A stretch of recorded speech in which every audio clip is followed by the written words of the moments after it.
So hello dear students, welcome back to this session of ICT Virtual Classroom। ICT Virtual Classroom के इस session में आप सभी का एक बार फिर से स्वागत है। आज की क्लास में बात करने जा रहे हैं क्लास 10 साइंस सब्जेक्ट के ऊपर, कक्षा 10 विषय विज्ञान के ऊपर। और इस क्लास में हम लोग देखेंगे कुछ इंपॉर्टेंट और इंटरेस्टिंग चीज़ों को जो हम प्रीवियस क्लासेस से करते हुए आ रहे हैं। तो रिविजन हमने चला रखा है।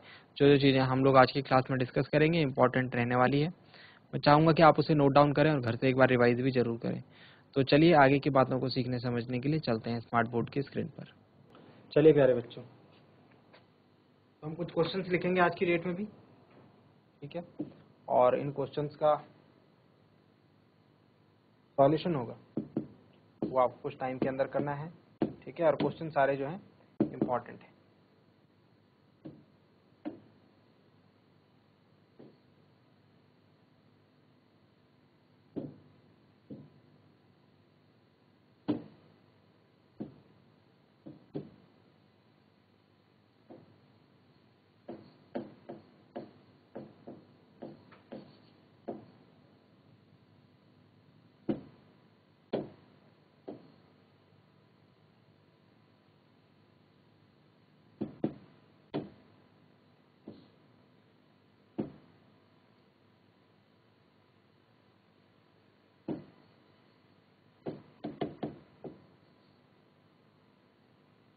सबसे पहले आपके पास क्वेश्चन है,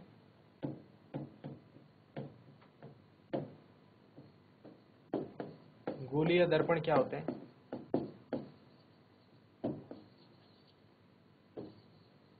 स्फेरिकल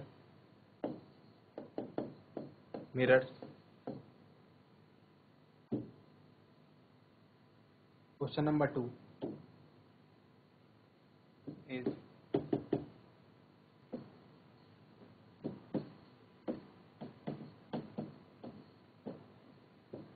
मुख्य focus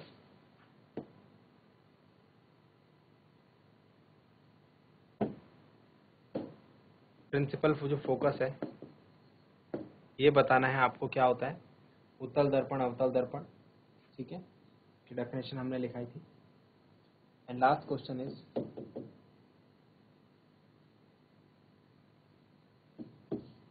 P C F R small F को दर्शाना है आपको मिरर्स के ऊपर। तो इम्पोर्टेंट क्वेश्चंस हैं, जो भी बातें यहाँ पर करेंगे हम सारी रिलेटेड होंगी इन सारी चीज़ों से जो कि हमसे अक्सर एग्जाम में पूछी जाती है। क्वेश्चन को करने के लिए मैं आपको 3 मिनट का टाइम देता हूँ, ठीक है। जल्दी से क्वेश्चन को सॉल्व करेंगे और आंसर अपने अपने हिसाब से अपनी नोटबुक में लिखें। चलिए डियर स्टूडेंट्स, तो बात करते हैं इन पॉइंट्स के ऊपर जो कि हमने यहाँ बोर्ड पर लिखे हैं। गोलीय दर्पण मुख्य फोकस PCFRF को बताना है। सबसे पहले बात करते हैं गोलीय दर्पण के ऊपर, स्फेरिकल मिरर्स के ऊपर। तो स्फेरिकल मिरर्स जो है इन्हें कहते हैं, अगर बात करें स्फेरिकल मिरर्स की,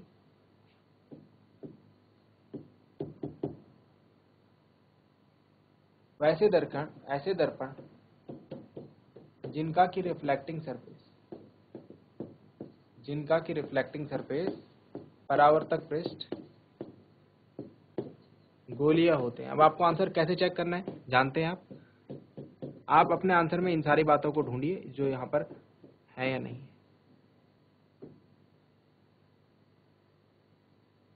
दोज मिरर्स जिनके रिफ्लेक्टिंग सरफेस स्फेरिकल होते हैं या फिर गोलीय होते हैं उनको हम क्या कहते हैं? जिनके परावर्तक पृष्ठ गोलीय होते हैं उनको गोलीय दर्पण कहते हैं।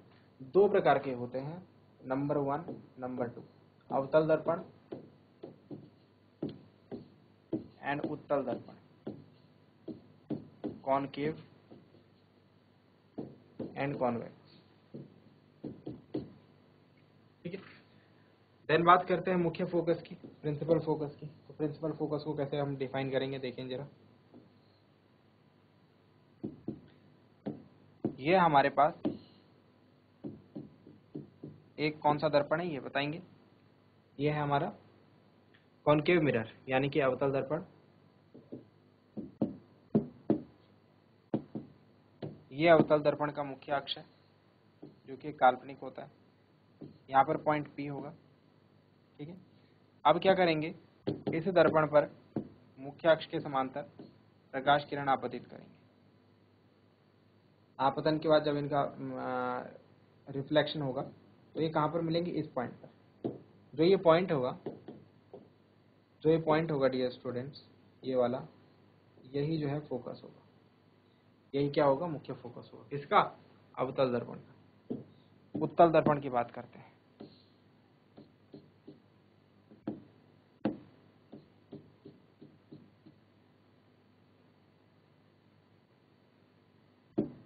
उत्तल दर्पण की बात करते हैं। ये रहा हमारे पास कॉन्वेक्स मिरर, ठीक है, और ये हो जाएगा इसका पोल P। वापस इस पर भी हम क्या करेंगे, रेज इंसिडेंट करेंगे, आपतित किरण मुख्य अक्ष के समांतर। लेकिन यहाँ क्या होता है, ये इस तरीके से रिफ्रैक्ट हो जाती है, बट जब मैं इनको अपोजिट डायरेक्शन में बढ़ाऊंगा तो ये मुझे जिस पॉइंट पर मिलती हुई दिखेंगी वो होगा इसका फोकस। तो मुख्य फोकस की डेफिनेशन ये है ना। ये आपने शो किया होगा मुख्य फोकस के लिए, और आपने बताया होगा कि जो यानी जो कॉन्केव मिरर है उसका जो मुख्य फोकस दर्पण के सामने होता है, और जो उत्तल दर्पण है यानी कॉन्वेक्स जो मिरर है उसका मुख्य फोकस दर्पण के पीछे स्थित होता है, ठीक है ना। चलिए नोट डाउन करेंगे इन बातों को।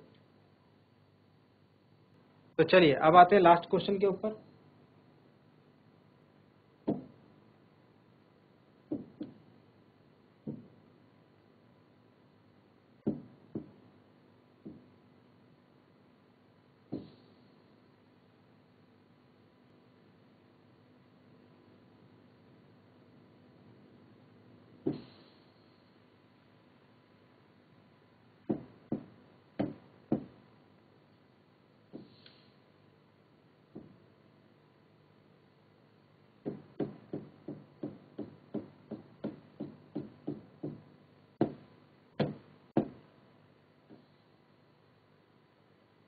ये मैंने बनाया है एक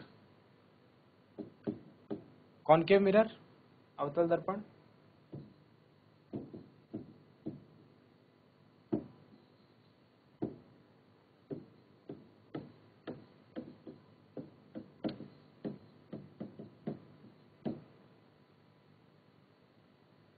तो हमको बताना है इसमें डिफरेंट पॉइंट्स को। तो ये हो जाएगा इसका P, जो कि इसके रिफ्लेक्टिंग सरफेस का सेंटर होगा, परावर्तक पृष्ठ का केंद्र होगा। इसके बाद आ जाएगा इसमें C, जो कि इस गोलीय पृष्ठ, जिस गोले का ये भाग है उसका सेंटर होगा, है ना। देन आ जाएगा इसमें F, जो कि P और C के बीच की डिस्टेंस होगी, ठीक हो गया। अब R कौन सी डिस्टेंस है भाई, यहाँ से लेकर ये जो PC डिस्टेंस है ये R है, और ये F से लेकर जो P तक की डिस्टेंस है ये स्मॉल f है, फोकस दूरी और वक्रता त्रिज्या। बात समझ में आ गई। इसी तरीके से मैं इस चीज को उत्तल दर्पण यानी कि कॉन्वेक्स मिरर में भी शो कर सकता हूँ। किस तरीके से देखेंगे,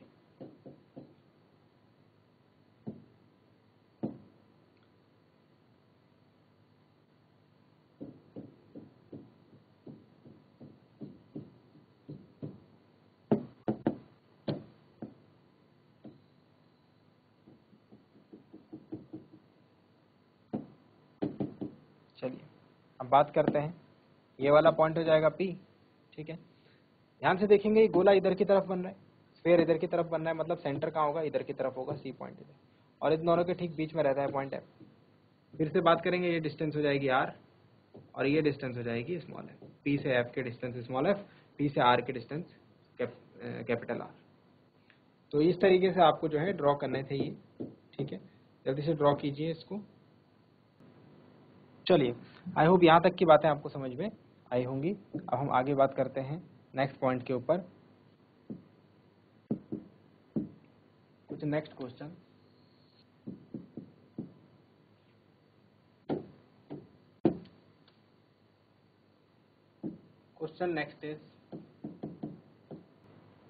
नेक्स्ट क्वेश्चन इज किरण आरेख, रे डायग्राम्स।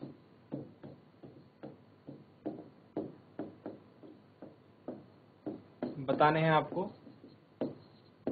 दोनों ही केसेस में, चाहे वो कॉन्वेक्स मिरर हो या कॉन्केव मिरर हो। नेक्स्ट क्वेश्चन इज अनंत पर रखी वस्तु का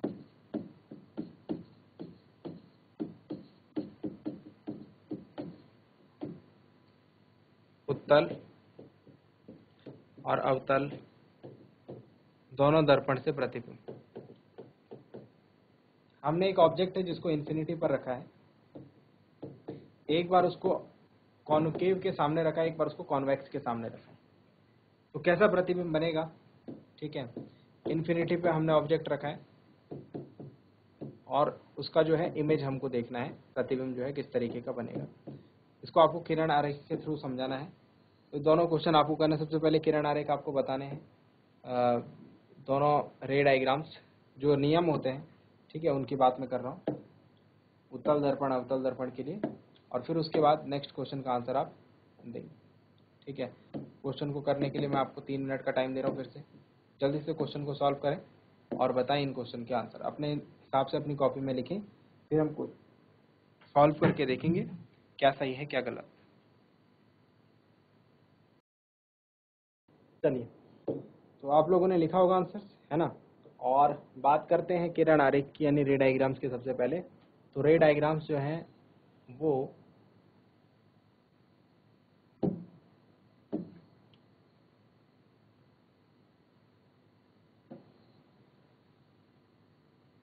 डिफरेंट केसेस होते हैं। ठीक है, सबसे पहले मैं बात करता हूँ एक कॉनकेव मिरर के लिए। ये कॉनकेव मिरर है, ये इसका प्रिंसिपल एक्सिस है। ठीक है, यहाँ पर पॉइंट P है, ये F है और ये C है। सबसे पहला रूल ये कहता है कि अगर कोई रे ऑफ लाइट इस तरीके से इस पर इंसिडेंट होगी जो कि पैरेलल होगी प्रिंसिपल एक्सिस के, वो F से होकर जाएगी, यानी मुख्य अक्ष के समांतर रेखा जो है वो परावर्तन के पश्चात F से होकर जाती है। पहला जो रूल है वो ये है। ठीक है, तो ये रूल्स मैं आपसे लिखने के लिए कह रहा था। फर्स्ट जो रूल है वो ये है। सेकंड जो रूल है वो कुछ ऐसा है,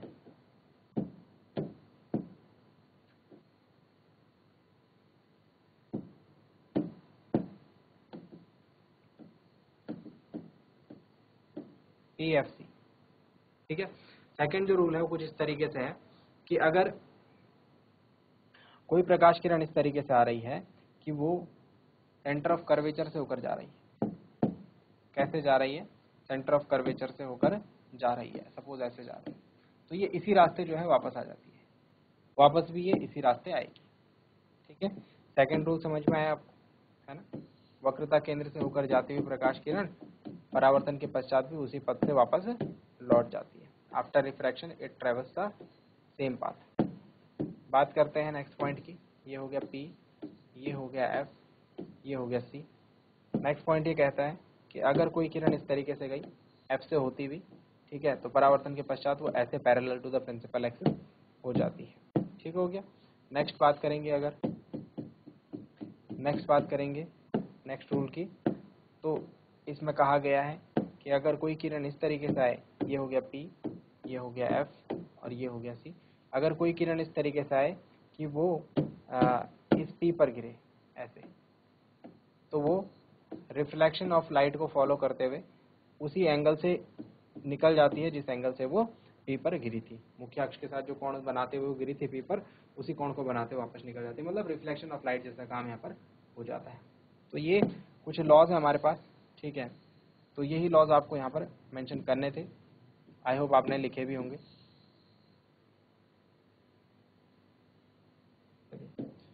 चार नियम आपने यहाँ पर मेंशन करने थे। आई होप आप लोगों ने इनको मेंशन किया होगा अच्छे तरीके से। ठीक है, तो ये किरण आरेख है।